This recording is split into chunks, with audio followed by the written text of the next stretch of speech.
Sí, ahí. ¿Ya va para allá mirado o qué? Sí, ¿no? Ya está estampado ahí. Buena maceta.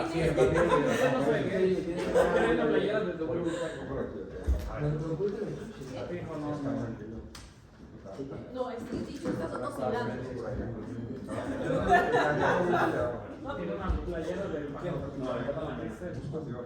Okay, good morning everyone. Last class we finished the Kuna model and we had also some interpretations of the Kuna model from the markup as a function of the graphical shift of index, market concentration. And then we talked about, and then we did the Kuna model with entry. The Kuna model with entry, the Kuna model with entry, and Going today. I don't know why she's not coming today. No.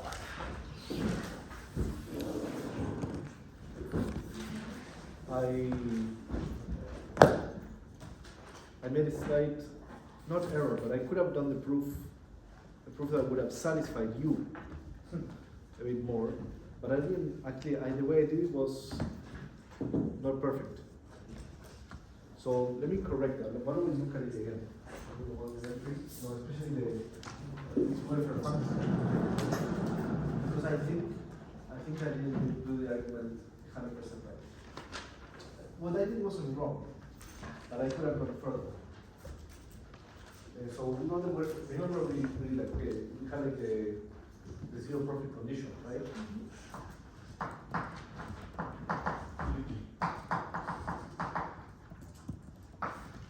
And then we had zero profits, right? So first we then learn until the profits n, right? Which are equal to the price, and they have to equal to 0. They go to the price of n times q of n, right? Times q of n, minus the marginal cost times q of n, minus the fixed cost and q equal to 0, right? And then we did the welfare function, right? And then like constraint varied optimal.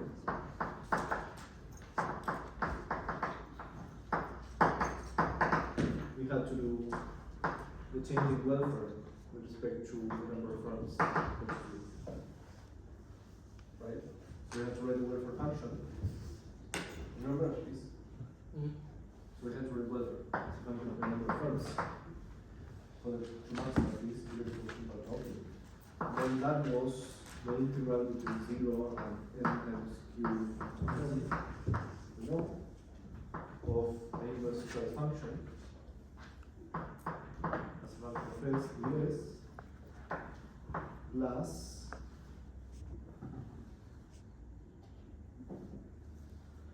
minus the cost times n times fn,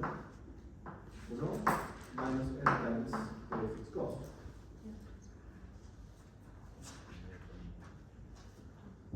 Remember? Yep. And then if we take the derivative of this, derivative of w of n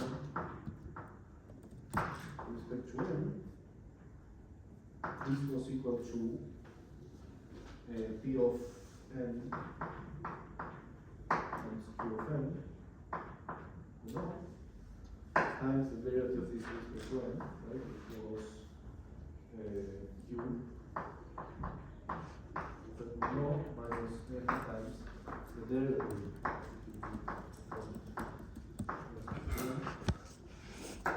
Remember this part? Fundamental theorem of calculus. Minus c times the q of n minus c times n as the derivative of q of n with respect to n minus equals 0, right? And then we were like, okay, we grouped the things that had the derivative and the ones that didn't, and we got like that this was equal to P times Q minus C times Q minus F, and that's profits, right? So this was P of M, I of M. This is the profits, minus M times delta Q C.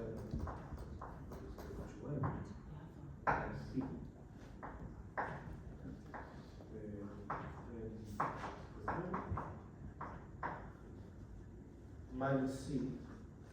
Well, basically it's the same thing, but this is like P minus C.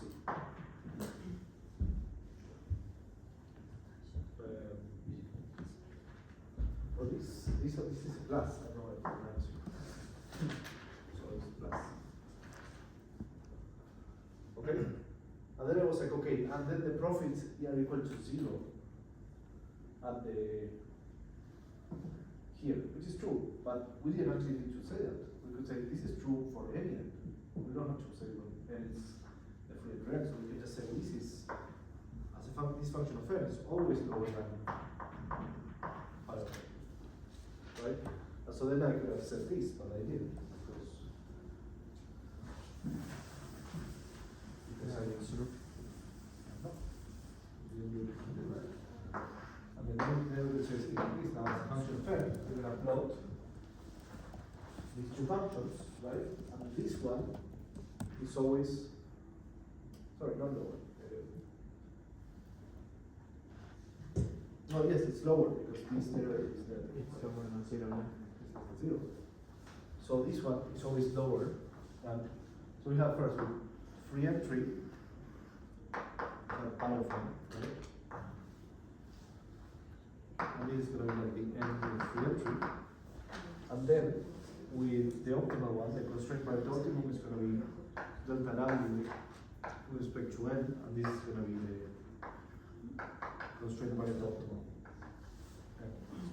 Okay, and the whole curve is below this, so it's going to look like this. So it has to be to so this gets closer to a former proof, which is what we want. So we're going to have fewer firms in the optimum. So there's excess entry, right?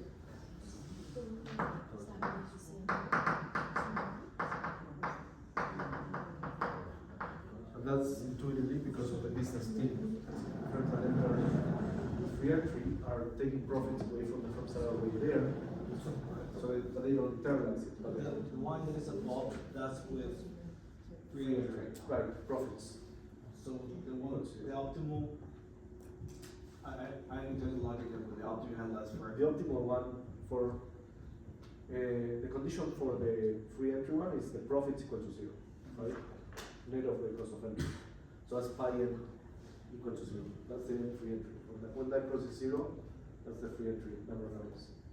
The condition for the constraint Pareto optimum is the first order condition of the welfare function with respect to r, right? So it's delta lambda delta n equals to 0, right? So that's where the constraint Pareto optimum is. Which is the one that is.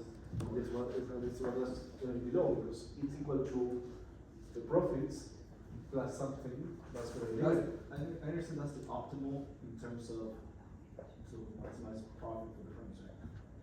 No, this is the optimum in terms of maximizing total surplus. Consumer surplus plus the profit surplus.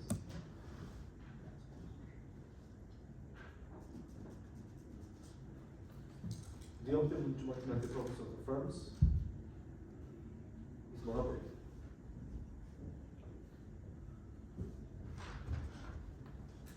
Questions on this?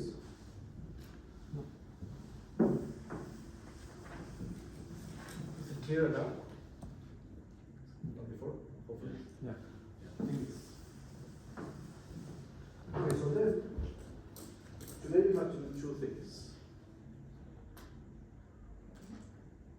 We have to talk about product differentiation. We're going to start talking about that. I think we'll have to finish next class with product differentiation. And we have to do dynamic, really sequential play. Okay, but I want to start with product differentiation first. Then we'll do some sequential, and then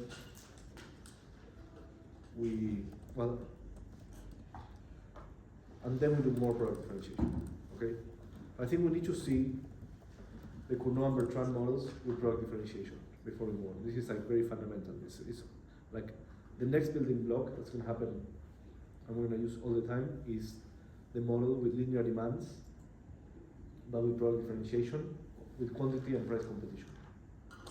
Okay? So let's see how we do this.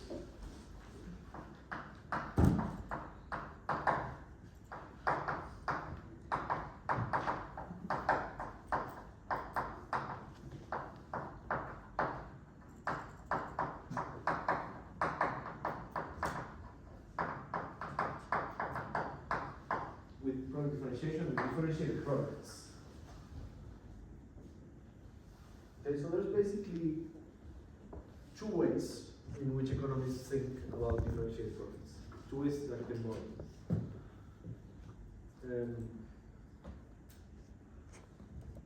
One of them is by writing what's called the representative consumer approach. And there you have a utility function that has several goods that are not perfect substitutes. Okay? And that's going to lead to a demand system that implicitly has products that are different, right? Basically, the utility theory that you guys saw in economic theory 1 is a theory of product differentiation, if you want, because you have different goods, right? Bless you. You can have more than one good, so that already is product differentiation. Okay. Then we have some nice functional forms that we can use, and you have a Kernel demand system. You have different products that are substitutes, but they're not perfect substitutes. That's it. You don't need anything more conceptually, right? So it's called the representative consumer approach.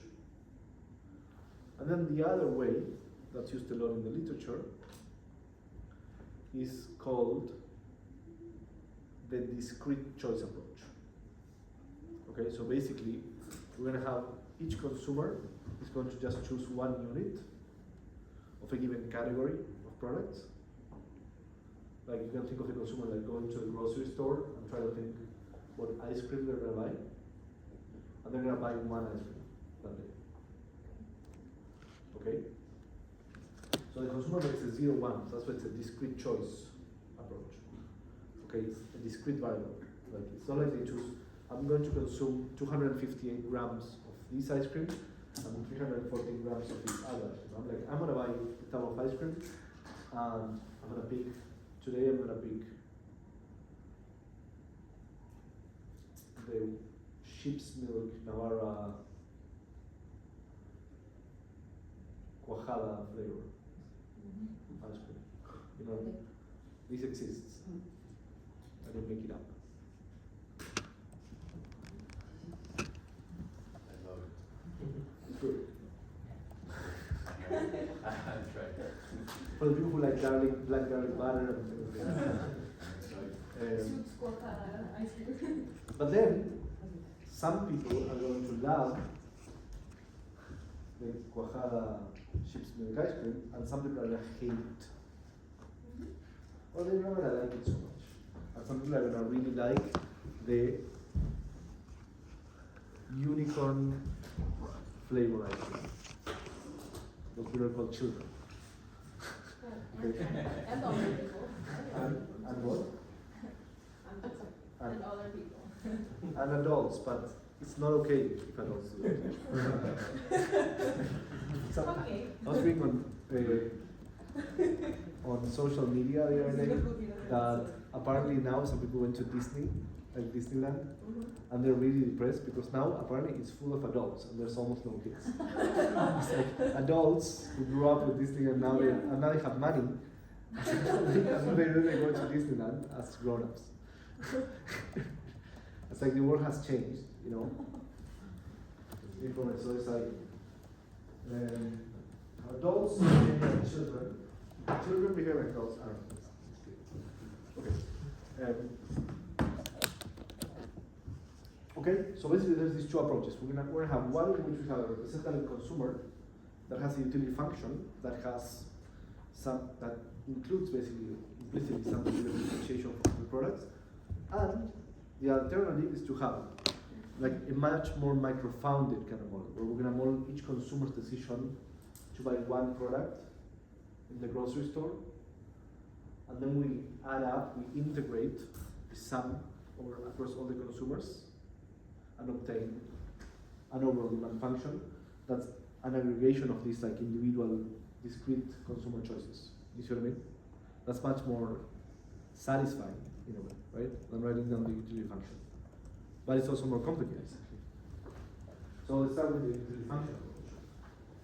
Okay. That's the approach to measure the product differentiation of the products, or There's that's, many approaches. This is one approach. okay, but it's not a way of product differentiation from the company. It's just the approach in which we model it. I mean, we're gonna model here. Then you can talk about like, okay, the company's endogenous choice of product differentiation. Okay, but for now we're gonna say we have a market and there's products that are differentiated. So far we've been working with homogeneous products, right? The products that the firms were selling in the market were exactly the same. Now we're gonna say the firms are selling products that are slightly different. Okay, that may be more or less different. Okay. Okay, and there's these two ways of thinking about it. One of it is representative consumer, representative household kind of thing. Utility function representing kind of like the demand, but it's more abstract. And the other one is more concrete, but it's more complicated. And under some assumptions, they're equivalent. You can microfound some utility functions and some representative consumer based on the discrete choice approach. So maybe it doesn't matter. And we do this one and it's simpler. So let's say we have three goods. We're gonna have the good zero, like the everything else category for the positive and negative. Then we're gonna have good one, and then we have good two. And good one and good two are gonna be the oligopolistic goods that are differentiated. Okay, so we're gonna have a utility function that depends on these three goods. Okay, so it's gonna be equal to basically how much money we have left to zero plus some function of these two. And let's make it, for simplicity, quadratic. Okay, it's going to be a quadratic function in two variables, a quadratic form. So we get linear demands. Okay, so it's going to be something like a times q1 plus a times q2 plus 1/2 times b times q1 squared plus b times q2 squared plus d times q1 times q2.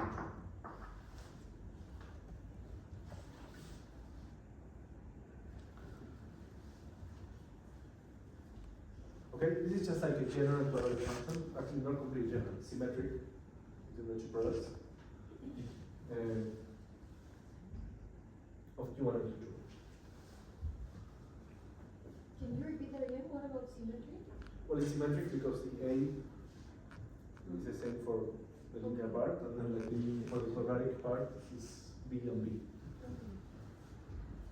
What's Q here? Quantity still? Sorry? Q. Q is the quantity that you consume For Of each good. of good 1, and of good 2, and of good 0. Okay, good 0 is the numerator, and it's going to be plus a limit, right? And then you have a bunch of constraints, right? So you're going to maximize these subject to P0, no, P0 is 1. So 1 times Q0 plus P1 times Q1 plus P2 times Q2 has to be less than or equal to The bucket. your bucket, right? So how much money you have? Let's go into well.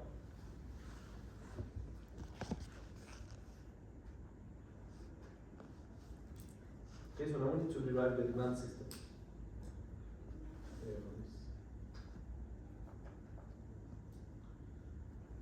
Okay, so note that Q0 is basically how much money you have left after you spend on route 1 and route 2, right? So Q0 is equal to Y, your income before buying anything, minus Q1, minus Q2. Okay, so we can replace Q0 here and just take the derivative without having to Lagrange.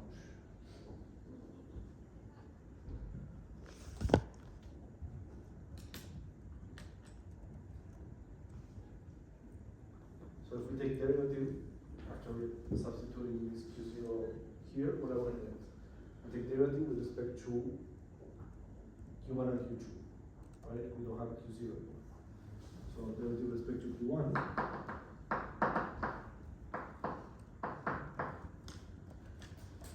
We're gonna get A plus Q1 plus DQ2. oh Sorry.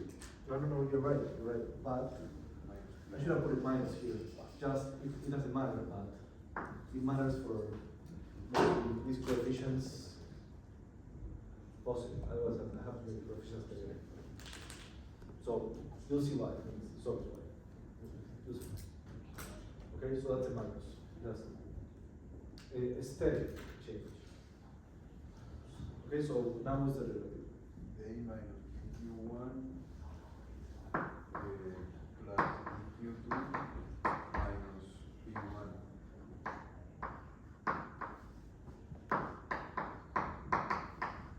Okay, and the derivative with respect to Q2 is A minus dQ2 plus dQ1 minus Q2 equals 0. The 1/2 is missing. Or the, The 1/2 Times 2. no, but the. Ah, yeah, the 1/2 from the D. Or after the D. Q Yeah. 2. Oh, right.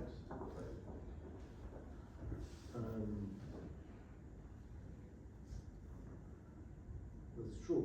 1/2 from D. Why don't we just do this?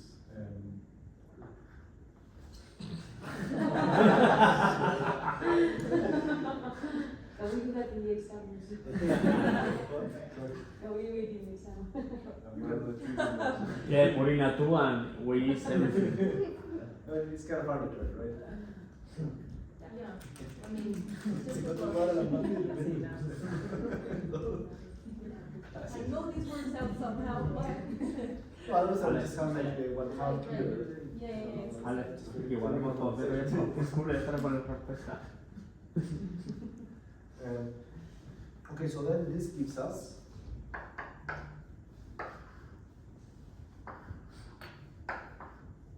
P1 as a function of Q1 and Q2 equal to A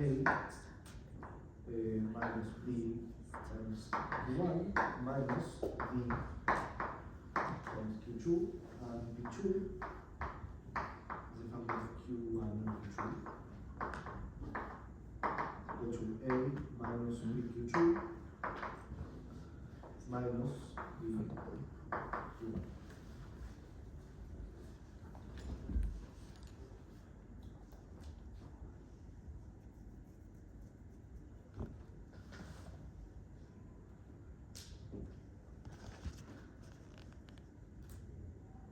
Okay, so I have a system of demands. Right now, the price doesn't depend on the overall quantity because I can't sum the quantities. But in Cournot, it was like P of Q, where Q is the sum of Q1 and Q2 because it was a homogeneous product. Right? Now this is a demand system for differentiated goods Cournot. Right? So basically, your quantity, if your quantity goes up, your price goes down. But also if the other firm increases their quantity, your price goes down. But it goes down by less than if you increase your quantity because I'm going to assume that B is less than B.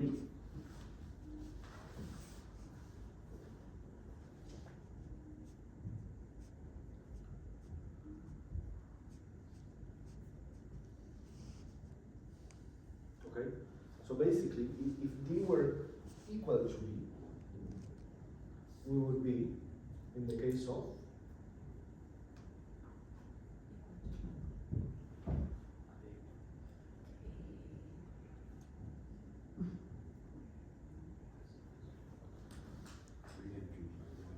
What's the question again? if D were equal to B, Okay. then what would the demand system look like? If D is equal to B, then So you have just the current, like the normal linear demands, you have A minus B times the Q1 plus Q2, right, which is total quantity. A minus B times Q1. Mm-hmm. If D were equal to B, then we'll have minus D times minus B times Q2, right? So the demand then will only depend on the overall quantity. So then, if B were equal to D, then we will be in the case of Non-differentiated products, undifferentiated products or homogeneous products, right? because both demands would be the same. So in the case of homogeneous products, it's like this utility function, but where D is equal to B.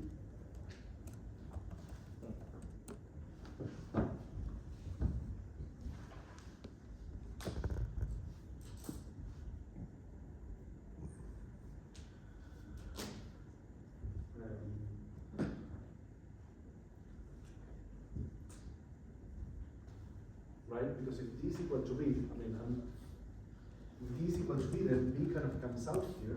Here we have Q1 squared plus Q2 squared plus 2Q1 times Q2. Right? And that's equal to the sum of Q1 and Q2 squared. Yeah.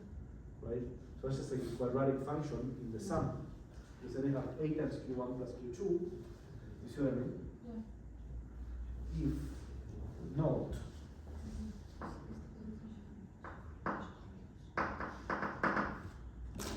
note if B equals D,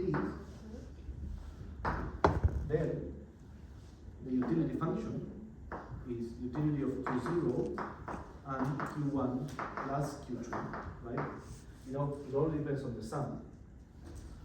And it's going to be equal to Q0 plus A times Q1 plus Q2 plus B, or minus B, minus 1/2 B times Q1 plus Q2 squared.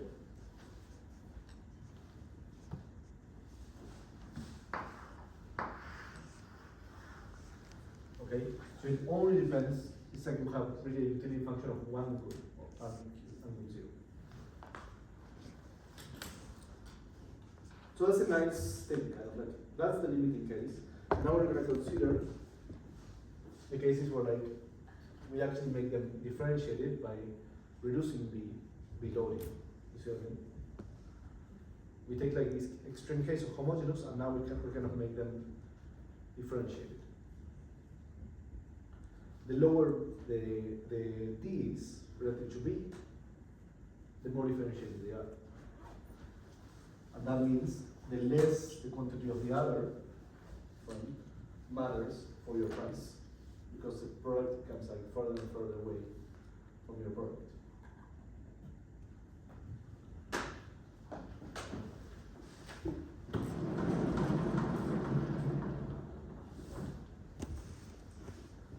Okay, so these are the inverse demands. We can also solve this system for the quantities as a function of the prices and get the demand system, the equivalent demand system, but in terms of the demands.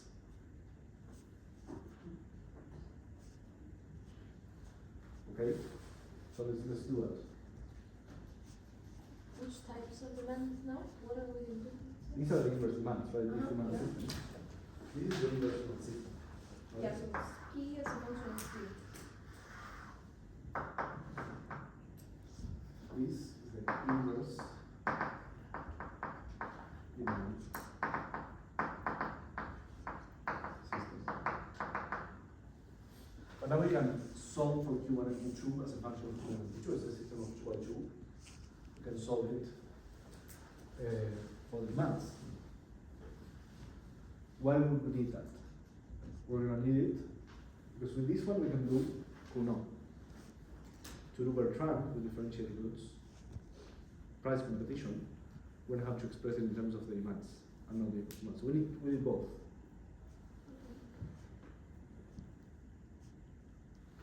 Okay. So we need to invert that system.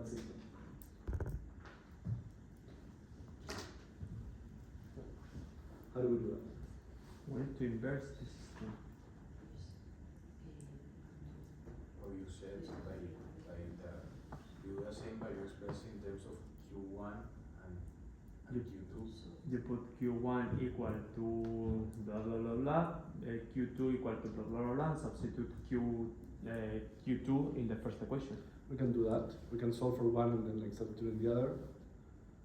I guess we could also use Kramer's rule. Yeah.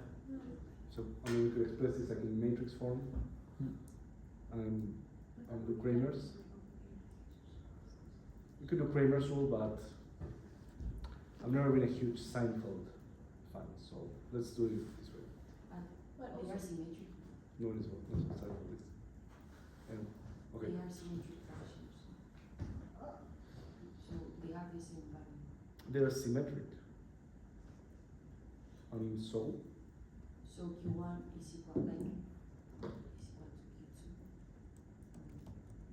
Q2. Q1 not over necessarily. Q1.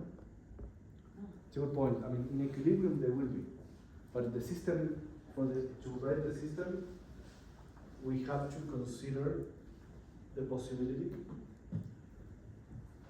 that this demand system we have to be able to read from here cases where like the quantities will be different and consider what would happen. Okay, this is kind of like another subtle kind of like mathematical kind of concept that will come up again and again. So like we're gonna be dealing with a lot of symmetric models, right? But even though we're considering symmetric models, we need to be able to consider, and we know the equilibrium is going to be symmetric, or at least we're going to search for symmetric equilibrium most of the time. We're going to have to consider out of equilibrium cases that are asymmetric. Okay, this is very important. So in order to be able to take first order condition, for example, with differential goods or no, we're gonna need to do this. We're gonna have to consider what happens if the quantity of the competitor is Q2, and your quantity goes up or down, right? Keeping fixed the quantity of the other. So you cannot do that if I only wrote the demand system for the symmetric quantities case. You see what I mean? I need to be able to have these be moving parts that in principle could be asymmetric. Even though I know that at the end of the story the equilibrium is going to be symmetric, but I cannot calculate that symmetric equilibrium unless I first take a step back and consider asymmetric cases. Okay? Why don't we do it for Cournot first, with these differential goods, and then we invert the demand system and we invert that.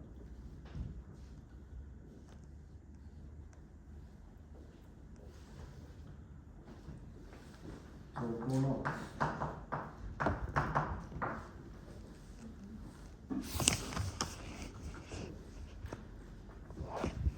What does it normally look like now? I mean, the profits of firm 1 as a function of the quantity of firm 1 and firm 2 are equal to the price of the 1 as a function of Q1 and Q2 minus the cost of firm 1, let's say they are symmetric, and the cost of the marginal cost of C times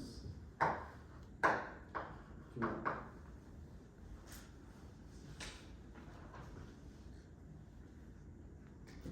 And now I'm going to take first order condition, right? For from 1, taking a given Q2. But of course, think about it. When I'm taking first order condition, I cannot just say, okay, I know that Q1 is going to be the same as Q2, so the best response of from 1 is Q2. Because they're symmetric. I can't do that, no. Forbidden. You see what I mean?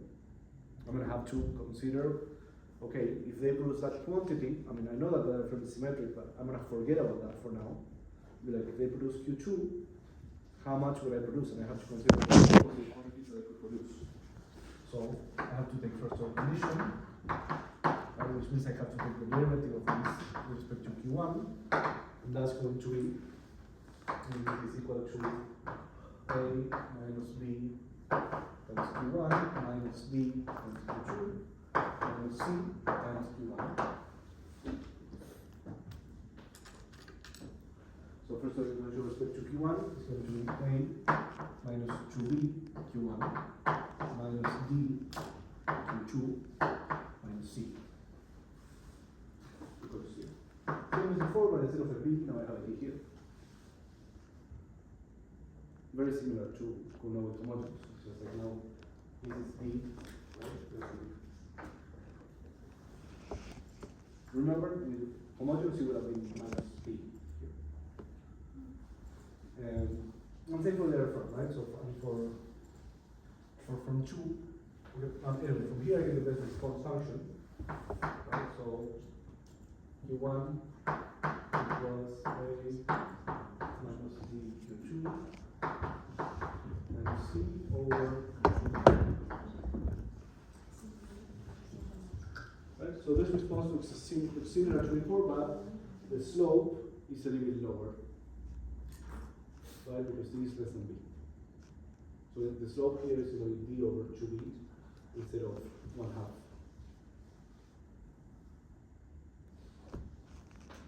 The slope of the graph of the number of components. The best response. Ah, okay, yeah. Okay, this is the best response from 1, and it's going to have slope minus 1/2 times D over B. Yes,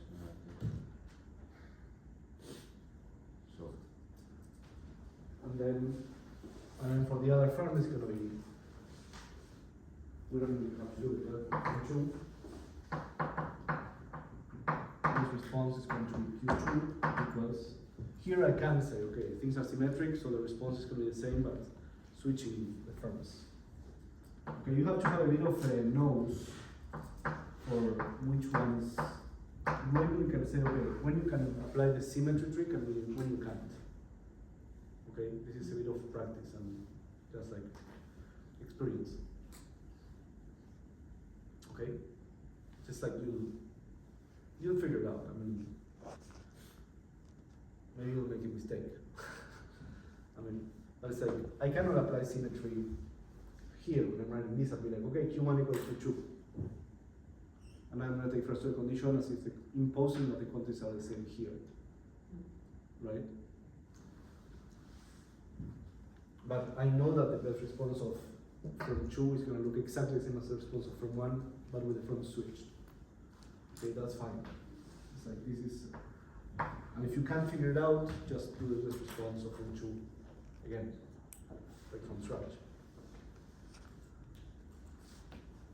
Okay, and now I have to solve the system. And now yes. So here they have symmetric costs, yeah.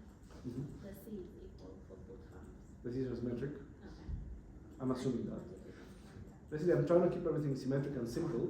I'm just adding now differentiation. So I'm assuming a simpler case than before. I'm not doing like asymmetric firms, n firms, and so on, but I'm making the firms symmetric but differentiated.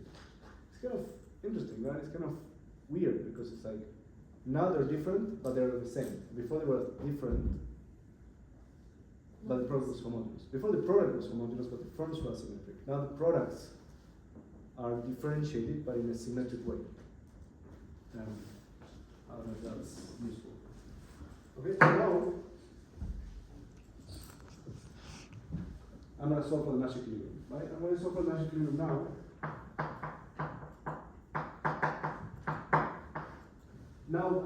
Now I can say, because I've already done the first order condition in this exercise of thinking, okay, if I increase Q1, keeping the other Q fixed, and I evaluate the responses, now I can say, I'm going to look for a symmetric Nash equilibrium.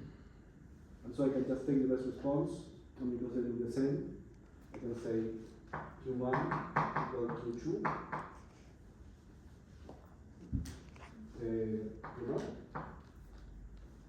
equal to,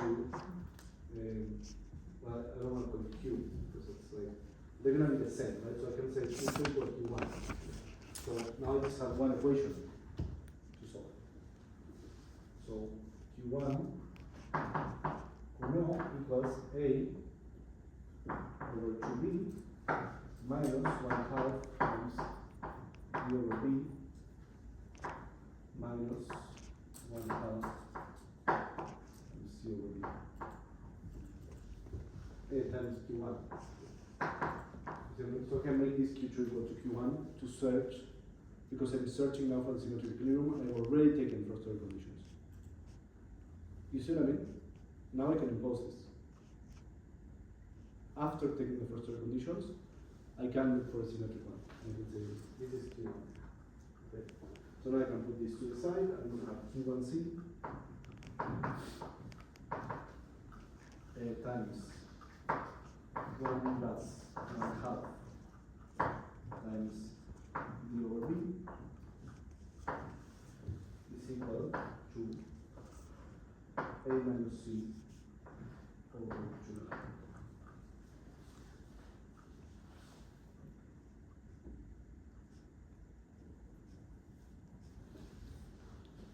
So Q Coulomb is equal to A minus C over 2B divided by this thing here. So it's like 1/2 B Q1. Here? Yes. 1 half times B over B times Q1. Coulomb. So this is going to be equal to A minus C over 2B, and then I guess this here, I'm just gonna say this 2B plus B over 2B. The 2B's cancel out, so it's gonna be A minus C divided by 2B plus C.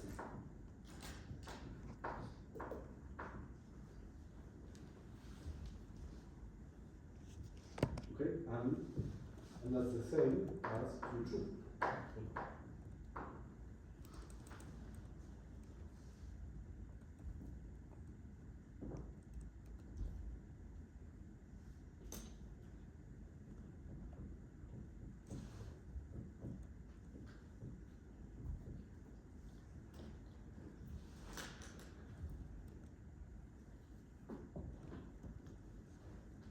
Okay, what was the quantity in Coulomb with homogeneous groups?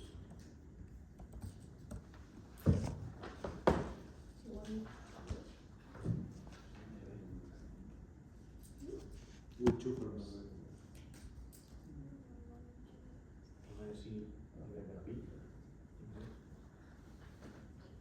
In the quantity of each firm, A minus C over 2B, no, la quantity of each term. A minus C over 3B in Q2.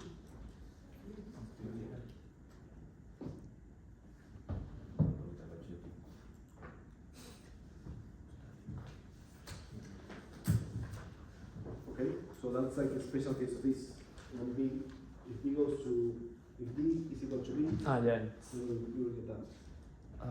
It's a minus C over 3B. Yeah. I think it, wasn't it like QJ equals A minus BQI minus C over 2B, or I'm doing another? That was with n firms and asymmetric costs. Now calculate that. Okay, let's see what formula did we have before. We have QJ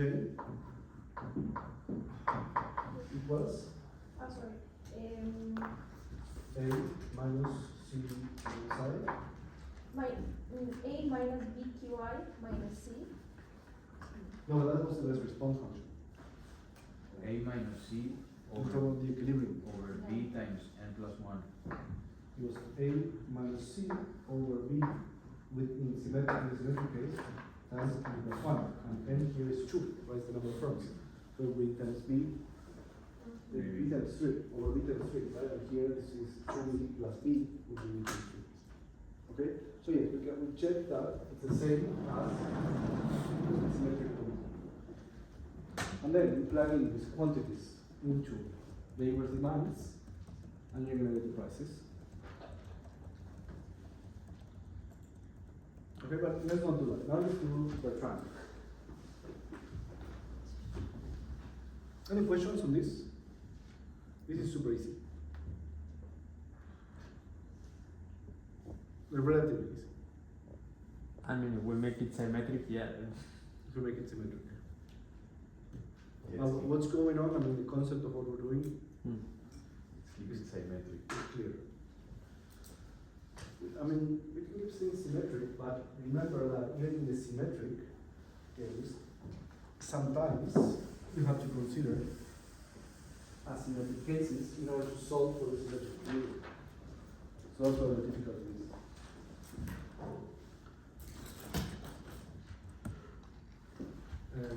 Okay, now we're trying. Actually, we're trying. First, we have to invert the Riemann system.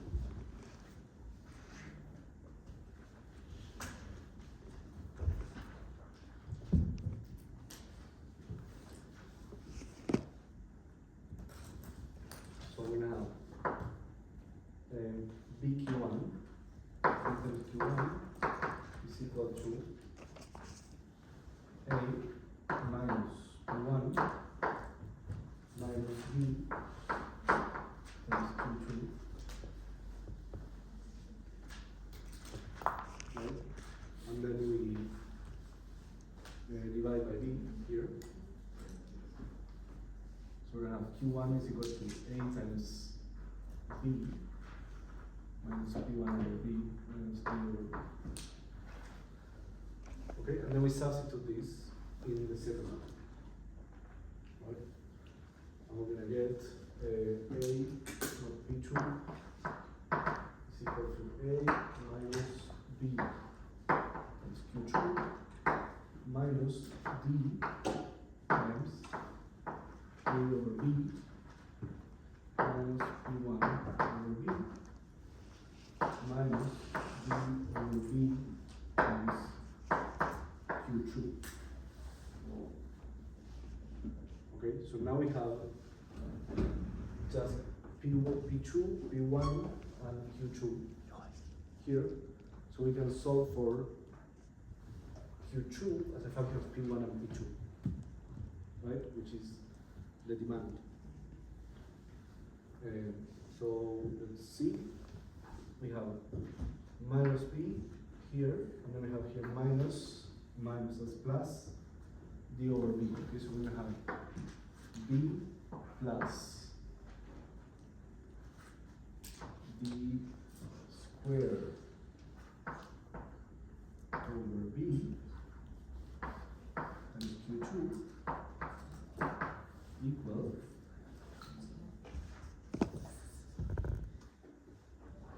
no, B plus, no, B minus. B minus, because I'm passing in, so it's a B minus D squared over B times Q2 equals A minus P2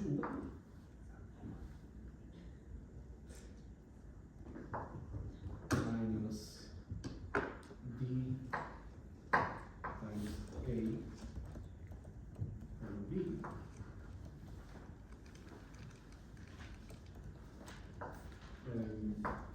minus plus D over B times B1.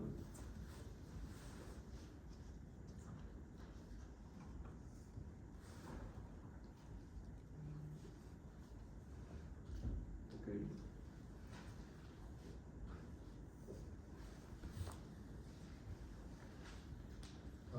We can combine the two constants and we can like take the A out. So this is equal to A times 1 minus D over B.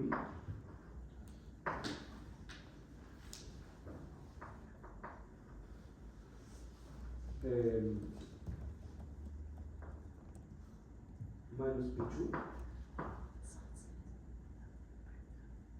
plus D over B times B1. Okay, but that's not Q2, because Q2 multiplied by this thing.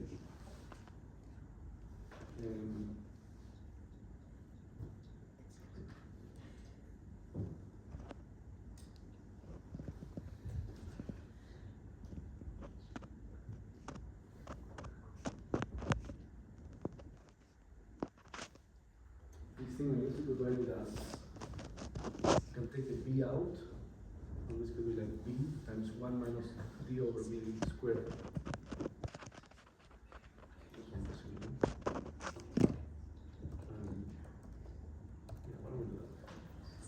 And this here is equal to b times 1 minus b over b squared.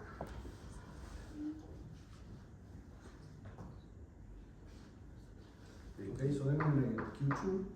B over B squared or B squared over B? D squared over b squared. Wait, if I take this b out. Oh no. Oh, it's multiplying the Q2. No, no, this is right. This is going to be b minus d squared over b. We have d squared over b, but if I add like a b here, if I take this b out here, then it's a 1, this is going to be like as if I had like multiplied and divided by b. So I have b squared and b. Yeah, no, I get it. And so we're going to get b, then we're going to have q2 equals a minus, a times 1 minus b over b divided by b times 1 minus b over b squared, b over b squared, and minus 1 over 1 minus, oh sorry, b, 1 over b over b squared times b2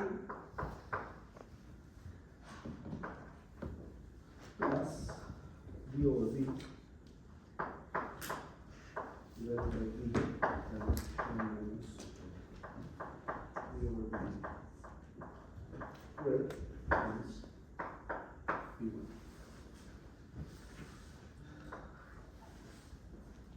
Okay, and I could try to write this in a nicer way, but that's going to take a long time. The book has a nicer kind of like way to write that.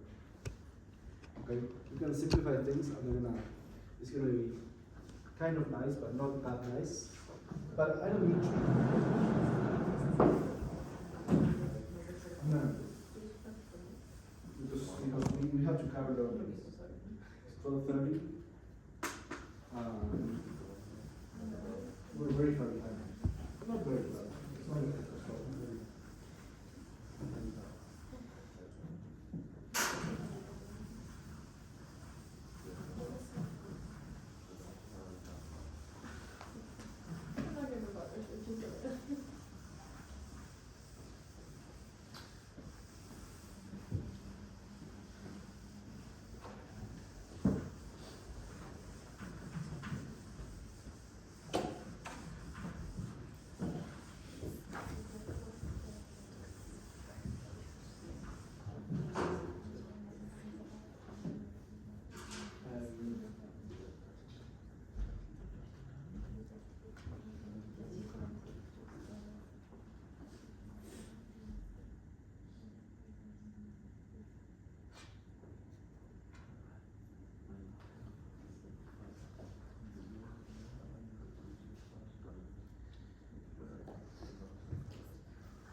It's kind of weird, right? No? Like the quantity? Like for Cornell it was so simple. For Gregor, so A simple. minus C over 2b plus d. I understand that. Okay, yes. That's different. No, you're right. I mean, for Kuno was really simple. Why was it simple with Kuno? With Kuno was simple because with quasi-linear utility, Uh-huh. I mean, we wrote it in terms of the utility function, and then we had like the A and B there, and then you just take the derivative, and that's the marginal utility equal to price. And so for Kuno, it's direct. It's like price equal to marginal utility, and that's your inverse demand. Right? The marginal utility, we wrote it quadratically, we had like the marginal utility It's like A minus B Q1 plus Q2. For Bertrand, you have to invert it. And we did it your way. This is your fault, by the way. This is your fault. Yes. Because you said we should do this instead of Kramer's method. With Kramer, it would have looked nicer. Now we can try to redo it. We can try to simplify things so that it looks nicer. But it doesn't look that nice. I get it. But we can make it look better. But it's never going to look like the Cournot one. Okay, the Cournot one is kind of looks nice by design. Yeah. Okay, now this could look nicer, and I think that this thing that I did here, this wasn't a good move. No. No. And I was trying to make it look nicer. We should have kept it like this. If anything, what we should have done is get the 1 over b out. Make it look like 1 over b times b squared minus b squared. That would have been nicer. Mm. Then we have 1 over b, and here we would have that here and here and here. That would have been better. I'm gonna use that. Okay, I'm gonna rewrite it so it looks like as nice as it can be. Don't get too excited. It's not gonna look great. Okay. So now quantity of 2. Q2 is going to equal 2 A times 1 minus b over b divided by 1 over b times b squared minus d squared.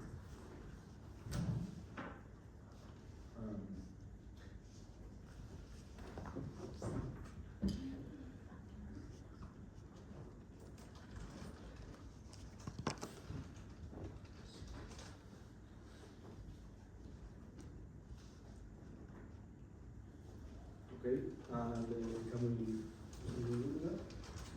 We can.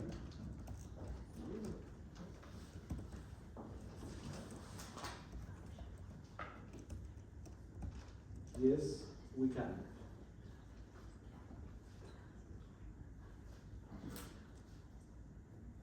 Okay, we're gonna keep it this way. Minus P2 minus b over b squared minus b squared times b1. Sorry, times b2 plus, now this is b over b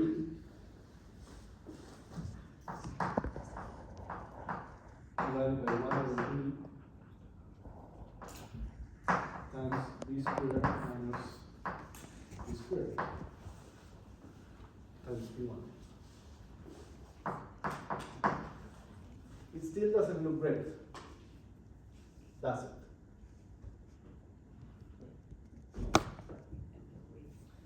But we don't give up.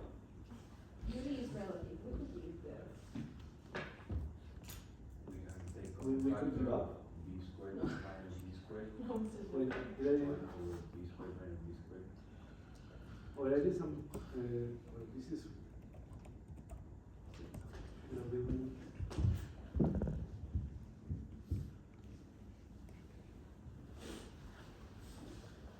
okay, this was B2, this and, yes, okay, yes.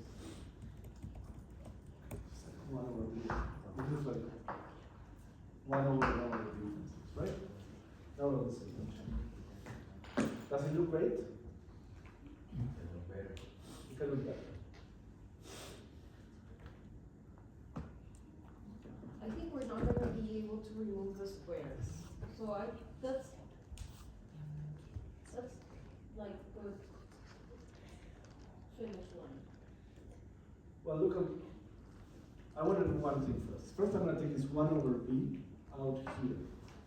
Okay. So first, I'm going to work on this one. I'm going to do one at a time here. First, I'm going to work on this one, and I'm going to make it like this. A over b B minus D, right? Is like D over D is 1 and D over D. So this is right? Divided by 1 over B times B squared minus D squared. Okay. Now the B cancels out. Right? And B squared minus D squared is equal to B minus D times B plus D. Okay, so B minus D cancels out, and I get just that all of this is equal to A over B plus D. That's also what? A over B plus D. We went from horrible to not horrible. Not so. This one is just going to be B over delta. And I'm going to define delta to be B squared minus C squared. That's like what I would have gone trying to use previously. Okay? So now it's just B over delta. That's again not so bad. And this one is going to cancel out. So this is going to be D over delta. Okay, so now it's A over B plus D minus B over delta B2 plus B over delta B1. Okay, now it's a bit more harmonious. And now, to make it extra special, I'm just gonna call these A tilde. I'm gonna call these B tilde. I'm gonna call these D tilde.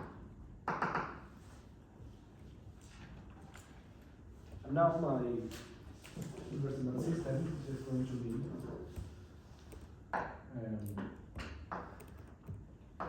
Q1 of B1 and B2 equal A tilde minus B tilde B1 plus B tilde B2 and Q2 B1 and B2 equal A tilde minus B tilde B2 plus B tilde B1.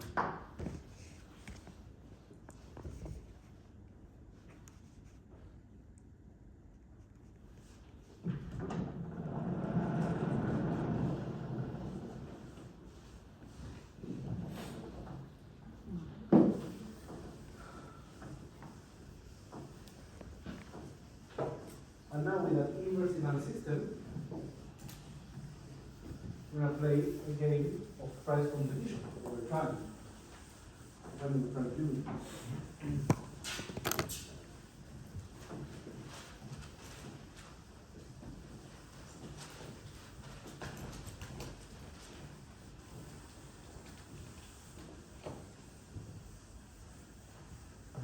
Remember in Bertrand before, we had a bit of, it was a bit complicated, but not so complicated, it was not super well behaved, because the demand function in Bertrand, the quantity of P1 and P2 was a continuous function. No, wait, in which one? In Bertrand, with homogeneous goods. No, it wasn't a continuous. Demand wasn't continuous, why? You had three parts. Yeah. Why do you have three parts? The equilibriums. No, those were the equilibrium. This was that when you wrote the demand, the quantity that you would sell, remember? Like 2 classes ago? Or This one, it was this graph, right? well, that was the equilibrium graph, but I'm talking about the demand function. Or for one, or for the other, or they have the same quantity. If they have the same price, they sell half of the market, Yeah. right? If they have, A price if lower than the the two prices are equal, then you would have half. If the two prices, if one of them is higher than the other, you get everything or you get nothing. Yeah. And so there were two discontinuities Mhm. before. You see what I mean? The demand function was discontinuous. That's why we couldn't do first order conditions, Mhm. that kind of stuff. Now, the demand functions are continuous and linear.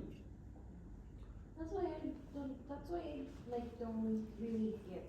How come like differentiation make Bertrand demands continuous if they're still competing prices?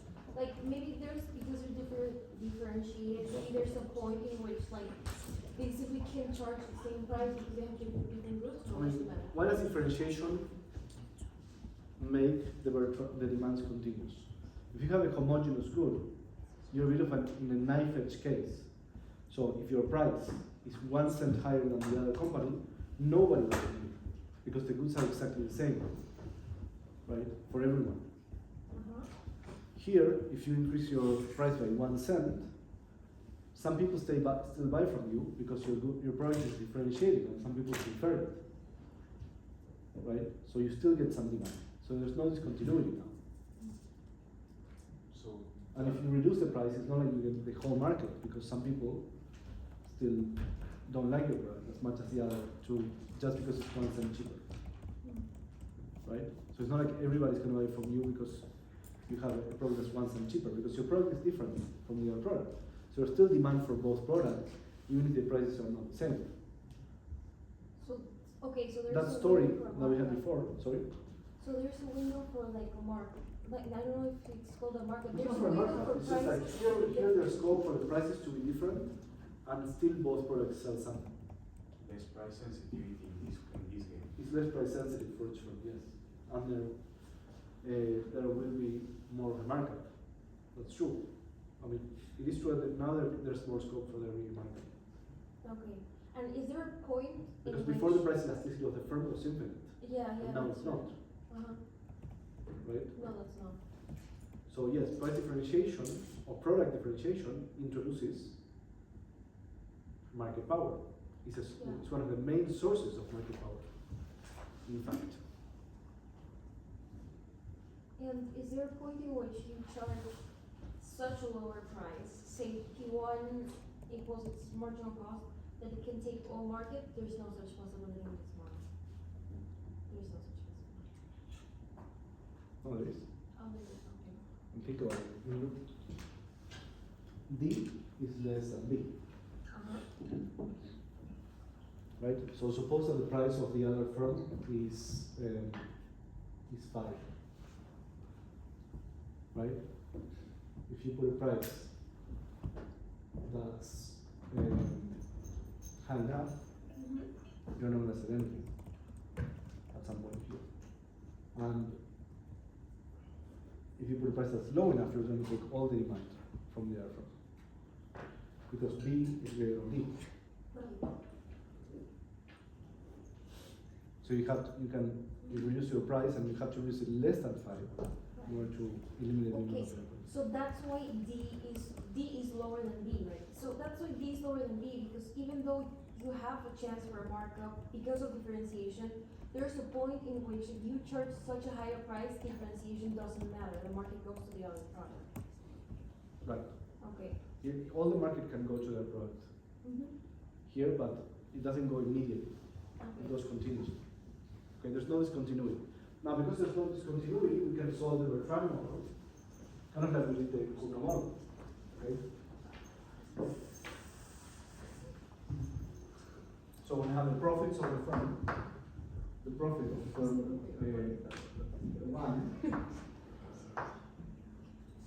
are going to be equal to what? The price of firm 1 minus the marginal cost times the quantity of firm 1 as a function of the price of firm 1 and the price of firm 2. Okay, and now we are going to take first resolution. With respect to what? With respect to the quantity of firm 1? No, with respect to the price of firm 1. Because now the strategic variable is the price. So what's the derivative of this with respect to price?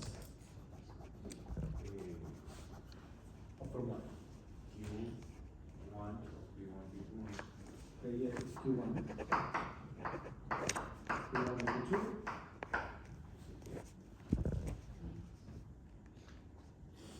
And the derivative of Q1 of minus C times, minus C times the derivative of Q1 with respect to P1.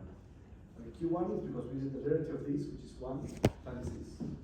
And now we do this, P1 minus C plus P1 minus C times the derivative of Q1 with respect to P1.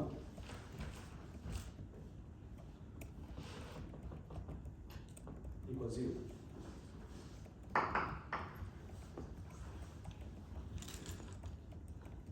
Q1 is A tilde minus P1 A tilde plus B tilde P2 plus P1 minus C times the derivative of this with respect to P1 is minus B tilde.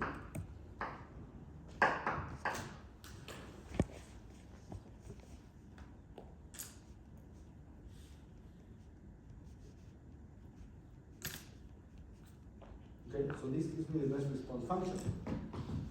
If I just have to solve for P1 as a function of P2.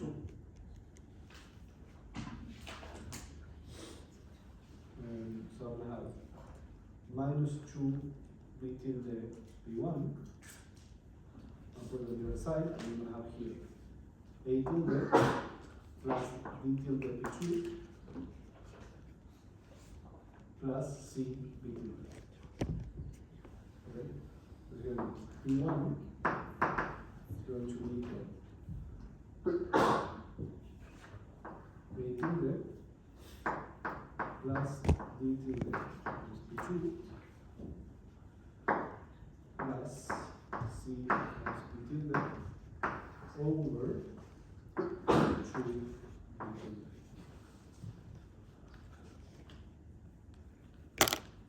Okay? So this is the best response function.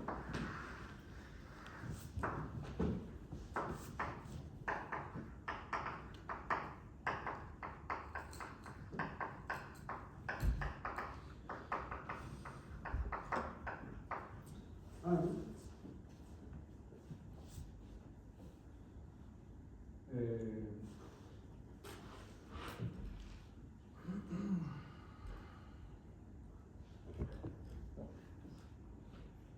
what do you notice here?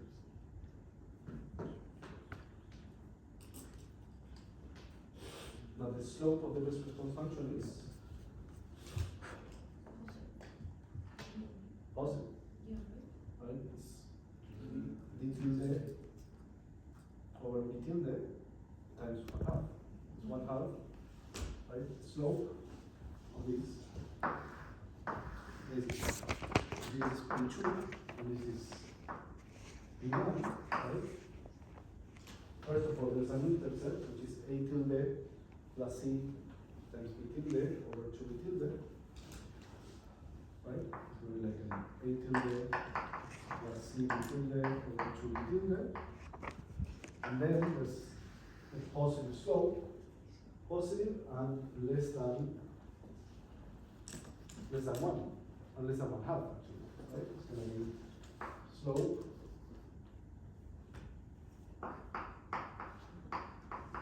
is equal to 1/2 times B tilde over B tilde.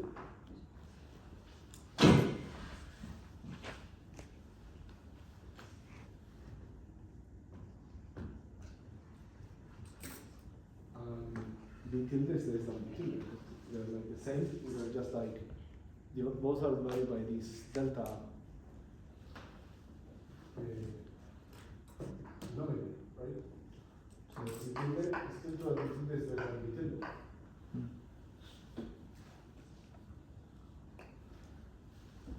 Okay?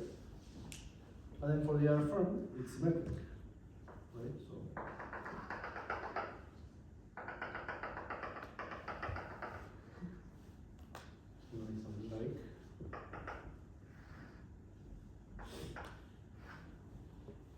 something like that. Nash equilibrium is going to be here.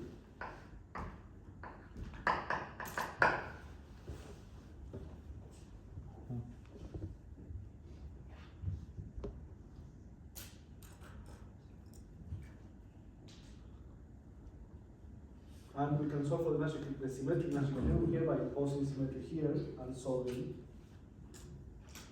for the non-symmetric price, right? And say V1 in equilibrium is equal to P2, V1 Bertrand is equal to P2 Bertrand, and therefore P1 times 1 minus d tilde over 1 minus 1/2 d tilde over d tilde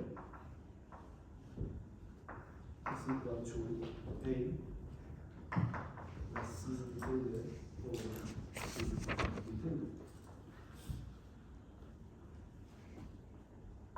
And so the price 1 Bertrand is equal to price 2 Bertrand and equal to, here I can do 2 tilde minus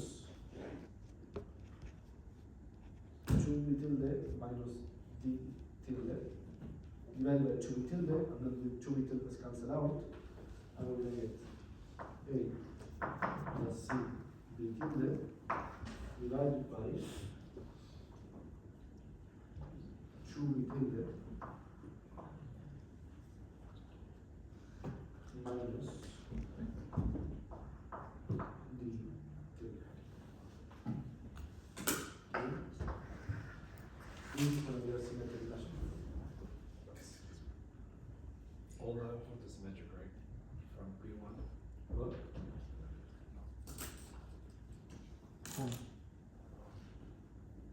Okay, imposing symmetry again after taking the first order condition. Remember, don't impose symmetry never, not like almost never, before taking first order condition, right? We need to be able to consider the demands in asymmetric cases, right? To respond to Natalia's comment before, to be able to take the first order conditions. Then we take them because we have to consider, okay, I know I'm gonna do the same as the equilibrium, but like, let's say they're doing this, what would I do, right?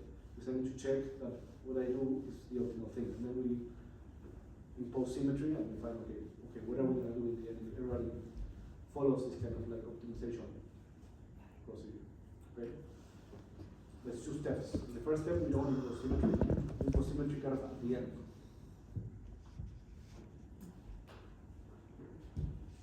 Okay? And then I guess a lingering question here would be, okay, so we know how to solve now the differentiated groups Cournot and Bertrand. In a way, they're easier than the other one because I simplified some things. Just 2 firms, now it's just duopoly, not n-firm oligopoly, and symmetric cost, everything is symmetric. So I'm just imposing symmetry, I'm just solving like one equation with one unknown at the end, right? So it's easier in some way. But it was a bit harder because I had to solve for the demand system and simplify things and that. We had to do work, but in a different step. And now I guess we could also try to see if this price is higher or lower than in Cournot, or the same. Is the price we were trying to be higher or lower than in Cournot? I can do it again. I think it will be higher because what I think is if the company has the capacity of differentiating a product, then they can charge more for it because it's. No, I'm just saying higher than differentiated. It's definitely very higher than the case of, it's very higher than the marginal cost. But I'm not asking, I'm asking compared to Cournot with differentiated products. Is the Bertrand one very higher or lower? Maybe lower, because in return you compete for prices, so it makes more sense that you reach a lower point and only compete for quantities. Or maybe, yeah, Why? I mean, because. yes, in general, yes, competition but why? drives that. Price competition is tougher? Mhm. That's the question we're asking. So that's what we don't know. Is it tougher or not? What's tougher, to compete in prices? So for the firms, or to compete in quantities? That's the question we're asking. And the answer cannot be just like, well, everybody knows that price competition is tougher. Because first of all, it's not always true. Okay. So this may be the case in which quantities, competition in quantities is tougher. Just, I don't know why. Well, in homogeneous goods, which one was tougher?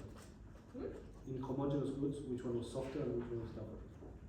Return was tougher. Bertrand was tougher, right? Because we had like undercutting and you had like the Bertrand paradox, and price went to marginal cost. In Cournot, it didn't go immediately to marginal cost, right? With differentiated goods, with two firms, unsymmetric, it's also going to be tougher. Bertrand is. Bertrand. Mhm. We could check it, right? We would have, what would we have to do? We'd have to take the Cournot, that's equilibrium, right? The Cournot, and then calculate the equilibrium price in Cournot and compare it to this. Which is not so trivial because these things are in terms of the tildes and I have to put these things. But we could do it. It would just maybe take like half an hour, I don't know.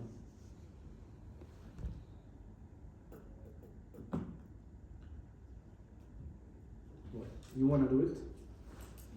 We can't. No, we should better continue. Okay, it's 1 p.m. You guys want to take a break? Yes. Yes, of course. Would be nice. Okay.